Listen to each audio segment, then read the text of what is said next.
मैं आदित्य आपका एडू हट्टा पे स्वागत करता हूँ। आज हम प्राचीन भारत का इतिहास का एक नया अध्याय शुरू करने जा रहे हैं। इससे पहले हमने प्रागैतिहासिक काल, आद्यैतिहासिक काल पढ़ लिया है। उसके बाद हम ऐतिहासिक काल के बारे में पढ़ने जा रहे हैं। देखिए, ऐतिहासिक काल में हमने अब तक वैदिक काल को पढ़ लिया है। उसके बाद हम कुछ धर्म के बारे में पढ़ेंगे, जिसमें मुख्यतः जैन धर्म और बौद्ध धर्म के बारे में हम पढ़ेंगे। आज की स्लाइड में, आज की क्लास में हम जैन धर्म के बारे में पढ़ने जा रहे हैं। ठीक है, तो आगे बढ़ते हैं। जैन धर्म, इस धर्म के जो संस्थापक थे वो ऋषभ देव जी थे। जैन धर्म के प्रवर्तक को तीर्थकर कहा जाता है। तो देखिए, जो जैन धर्म के प्रवर्तक होते हैं, मतलब जो उनके गुरु होते हैं, जो उनके प्रचारक होते हैं, उन्हें हम तीर्थकर कहते हैं। तीर्थकर का अर्थ होता है कि दुख से परे संसार रूप सागर को पार करना। ठीक है, जिन परंपरा का अर्थ होता है जिन द्वारा प्रदर्शित दर्शन, जिन मानने वाला क्या कहलाता है? जीतने वाला। तो देखिए, जैन धर्म में अगर हम जैन शब्द को सिर्फ लेते हैं कि इसकी उत्पत्ति किससे हुई, तो इसकी उत्पत्ति हुई है जिन शब्द से। जिन शब्द का मतलब होता है कि जो व्यक्ति अपने मन को विजयी कर ले, अपनी इंद्रियों पे विजय प्राप्त कर ले, वो क्या कहलाता है? जिन कहलाता है। और इसी जिन से ये जैन शब्द की उत्पत्ति हुई है, जो ये दर्शाती है कि जैन धर्म का मुख्य आधार क्या है। ठीक है, इस धर्म में क्या है कि 24 तीर्थकर हुए हैं। उन 24 तीर्थकों में जो इम्पोर्टेंट है, मैं उनके बारे में डिस्कस करूंगा। इसमें से है कि प्रथम तीर्थकर जो थे वो भगवान ऋषभ देव आदिनाथ थे, और अंतिम तीर्थकर महावीर स्वामी थे। देखिए, ऋषभ देव जी के बारे में ये है कि इनके प्रमाण तो हमें वैदिक ग्रंथों में भी मिले हैं, वैदिक ग्रंथों में भी मिले हैं। तो इस एग्जाम पॉइंट ऑफ व्यू से इनसे जितने क्वेश्चन पूछे जा सकते हैं, मैं उसको आगे डिस्कस करूंगा। उसके बाद जैन धर्म के 23वें तीर्थकर पार्श्वनाथ थे। इनके बारे में हम आगे पढ़ते हैं। देखिए, पार्श्वनाथ जी का जन्म आज से लगभग 2900 वर्ष पूर्व, अर्थात 900 ईसा पूर्व माना जाता है। इनका जन्म वाराणसी में हुआ था। इनके पिता इक्ष्वाकुवंशीय राजा थे। इनकी माता का नाम वामा था। तो देखिए, एग्जाम की वजह पॉइंट ऑफ व्यू से आप देख सकते हैं वाराणसी, माता का नाम वामा, इनके पिता एक राजा थे। ये 30 वर्ष की आयु में इन्होंने घर त्याग दिया था ज्ञान प्राप्ति के लिए, और ज्ञानेश्वरी दीक्षा ली है इन्होंने, और ब्रह्मचारी रहे और अविवाहित रहे। काशी में इन्होंने 83 दिन की कठोर तपस्या की, और 84वें दिन इन्हें कैवल प्राप्त हो गया। देखिए, जैन धर्म में कैवल का अर्थ होता है ज्ञान को प्राप्त करना, ज्ञान को प्राप्त करना। कैवल के पश्चात तीर्थकर पार्श्वनाथ ने जैन धर्म के लिए मुख्य 4 सत्य दिए। मुख्य सत्य दिए। इन्होंने कहा सत्य, दूसरा अहिंसा, तीसरा अस्तेय, और चौथा अपरिग्रही। तो देखिए, इनके क्या शाब्दिक अर्थ क्या है कि देखिए, कभी झूठ मत बोलिए।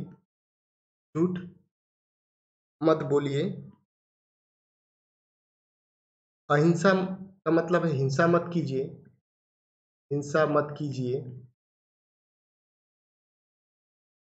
चोरी मत कीजिए।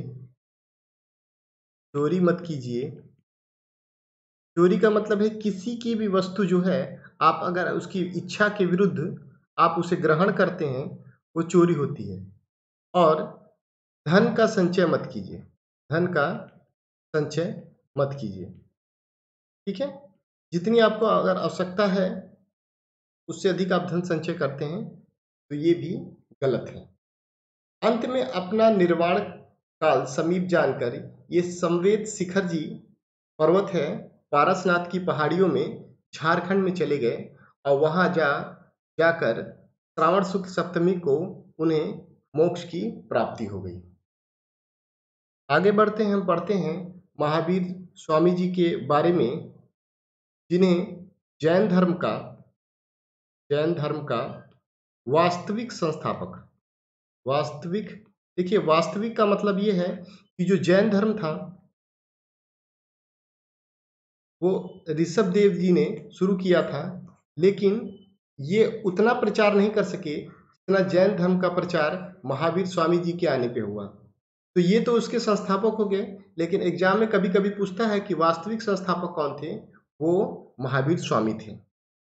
इनका जन्म काल 599 ईसा पूर्व वैशाली में हुआ, वैशाली के कुंडल ग्राम में हुआ। इनके जो पिताजी थे वो ज्ञात्रक कुल के सरदार थे और उनका नाम था सिद्धार्थ। इनकी माता जो थी वो त्रिशाला था उनका नाम। इनका जन्म चैत्र शुक्ल 13 को हुआ था और ये जैन धर्म के वास्तविक संस्थापक कहलाते हैं। इनके बचपन का नाम वर्धमान था। इनके बड़े भाई का नाम नंदीवर्मन था। इनकी पत्नी का नाम यशोदा था और इनकी जो बेटी का नाम प्रियदर्शनी, और कई किताबों में कई जगह अनुज्ञा प्राप्त हुआ है। इनके दामाद का नाम जमाली था। तो देखिए ज्ञान प्राप्ति के बाद इन्होंने अपने दामाद को ही पहला अपना शिष्य चुना था। ठीक है, इसको नोट कर लीजिएगा।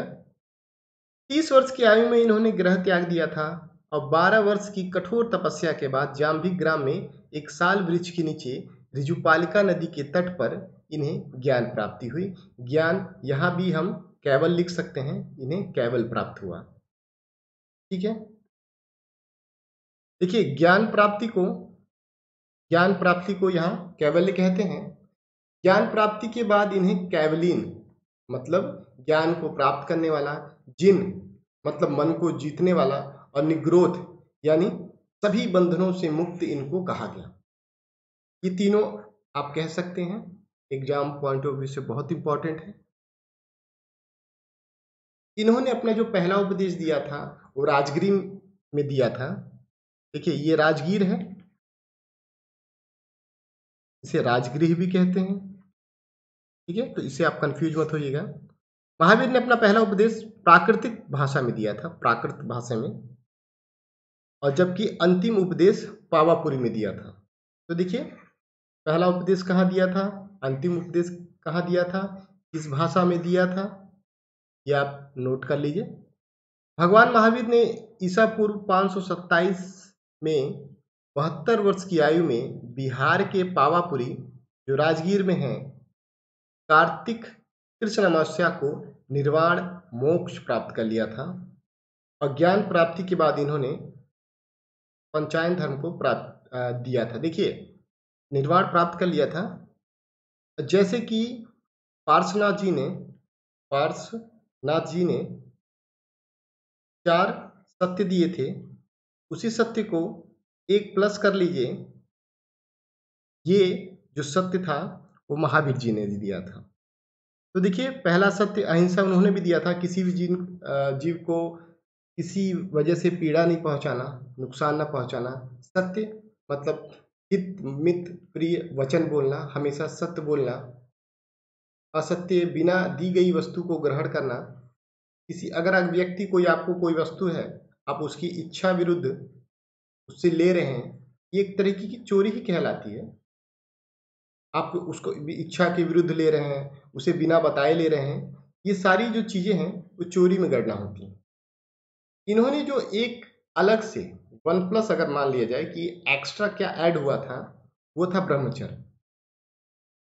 क्योंकि जो अपरिग्रही था, पदार्थों के प्रति मम रूप परिणम का बुद्धिपूर्वक त्याग, मतलब कोई वस्तु है जिसको आप इतना स्नेह कर रहे हैं, जैसे धन हो गया, आप उसको छोड़ ही नहीं पा रहे हैं, तो उसको संग्रहित मत कीजिए, उसको बुद्धिपूर्वक आप त्याग दीजिए। ठीक है। हाँ, तो हम इस पे आ रहे हैं कि ब्रह्मचर्य। तो ब्रह्मचर्य इन्होंने कहा था मन वचन काय से मैथुन कर्म का त्याग करना। मतलब इन्होंने जो एड ऑन किया था, मतलब एक चीज जोड़ी थी, वो था ब्रह्मचर्य। ठीक है, आपको 5 सत्य मिल गए, 1 2 3, ये पहला चौथा था, और इन्होंने एड ऑन किया था, मतलब जोड़ा था पांचवा ब्रह्मचर्य।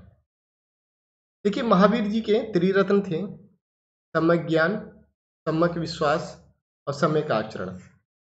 ये तीनों इंपॉर्टेंट है एग्जाम पॉइंट ऑफ व्यू से। ये तीनों एक साथ कॉमा लगा के पूछ देगा कि सम्यक ज्ञान, सम्यक विश्वास, सम्यक आचरण किसके तीन रत्न थे, बौद्ध धर्म के कि जैन धर्म के। तो आप इसके बताएंगे किसके त्रिरत्न थे, जैन धर्म के। देखिए जैन धर्म में ईश्वर की मान्यता नहीं थी, ये ईश्वर को नहीं मानते थे, मूर्ति पूजा जैसी चीजों पे ये विश्वास नहीं रखते थे। इनका जो मानना था वो था आत्मा। ये कहते थे आत्मा आत्मा है, आत्मा अजर अमर है। ये पुनर्जन्म कर्मवाद में विश्वास करते थे। मतलब ये कहते थे कि शरीर से यदि आत्मा चली जाए तो किसी न किसी रूप में वापस आएगी और फिर से जन्म लेगी। जैन धर्म के सप्तभंगी ज्ञान के अन्य नाम त्यागवाद, अनेकांतवाद हैं। ठीक है, जैन ने अपने आध्यात्मिक विचारों को सांख्य दर्शन से ग्रहण किया। देखिए मैंने वैदिक काल में पढ़ाया था, वैदिक काल में आपको पढ़ाया था कि सांख्य दर्शन जो आपके 6 दर्शन थे, 6 दर्शन थे, तो आपको बोला था याद कर लीजिए। तो देखिए ये बहुत इंपॉर्टेंट है, पूछा है जैन धर्म ने अपने आध्यात्मिक विचारों को कहाँ से लिया, तो सांख्य दर्शन से लिया। आगे बढ़ते हैं कि महावीर स्वामी के 2 प्रमुख अनुयायी कौन थे। देखिए इनके जो प्रमुख अनुयायी थे ये बहुत इंपॉर्टेंट है, आप देख लीजिए, स्थूलभद्र और भद्रबाहु। ठीक है, तो इनके मरणोपरांत महावीर स्वामी जी के मरणोपरांत इस धर्म में 2 भागों में ये विभाजित हो गया। वो कौन कौन से थे, धर्मों में नहीं, सॉरी, ये 2 शाखाओं में विभाजित हुआ। एक हुआ श्वेतांबर, एक हुआ दिगंबर। श्वेतांबर वो थे जो वस्त्र धारण करते थे, और दिगंबर वो थे जो नग्न रहते थे। देखिए श्वेतांबर का मतलब है कि श्वेत वस्त्र को पहनना, क्योंकि महावीर स्वामी जी ने अपने समय में मौन रहकर भी श्वेतांबर धारण किया था। तो ये उस चीज को लेके आगे बढ़ रहे थे, और ज्ञान प्राप्ति के कुछ सालों बाद वो नग्न अवस्था में रहने लगे थे, इस को मूल रूप से मान रहे थे। ये जो थे मानने वाले थे। आगे बढ़ते हैं कि जैन संगतियां कितनी हुई। देखिए आप एग्जाम में कभी कंफ्यूज मत होइए, कितनी संगतियां हुई। बौद्ध धर्म की जो संगतियां हुई थी वो 4 थी, और जैन धर्म की 2 थी। पहली संगति जो हुई थी वो 3 से 10 ईसा पूर्व में हुई थी, पाटलिपुत्र में हुई थी, स्थूलभद्र उनके अध्यक्ष थे। और जो दूसरी हुई थी वो 6ठी शताब्दी में हुई थी। देखिए काफी गैप है, 900 सालों का लगभग गैप है। वल्लभी गुजरात में हुई थी, और क्षमण जो थे उनके अध्यक्ष थे। तो आपको ये 2 याद करनी है, याद कर लीजिए। मान लीजिए लगभग 300 ईसा में, फिर 600 ईसा में, लगभग 900 साल का इसका अंतर है।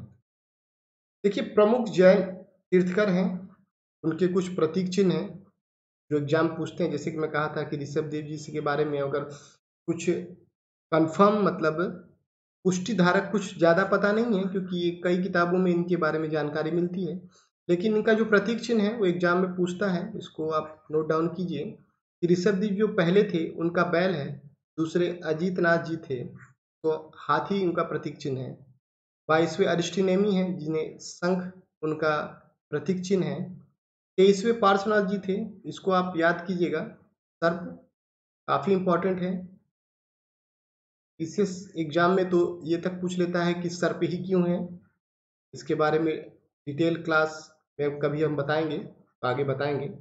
और महावीर स्वामी जो बहुत ही इंपॉर्टेंट है, 24वें और वास्तविक जो संस्थापक थे, उनका प्रतीक चिन्ह सिंह है। आगे बढ़ते हैं कि देखिए जैन धर्म जो था, किसी भी धर्म को बढ़ने के लिए उसके कुछ अनुयायी होने चाहिए, कुछ प्रमुख राजा होने चाहिए जिन्होंने उसे आगे बढ़ाया।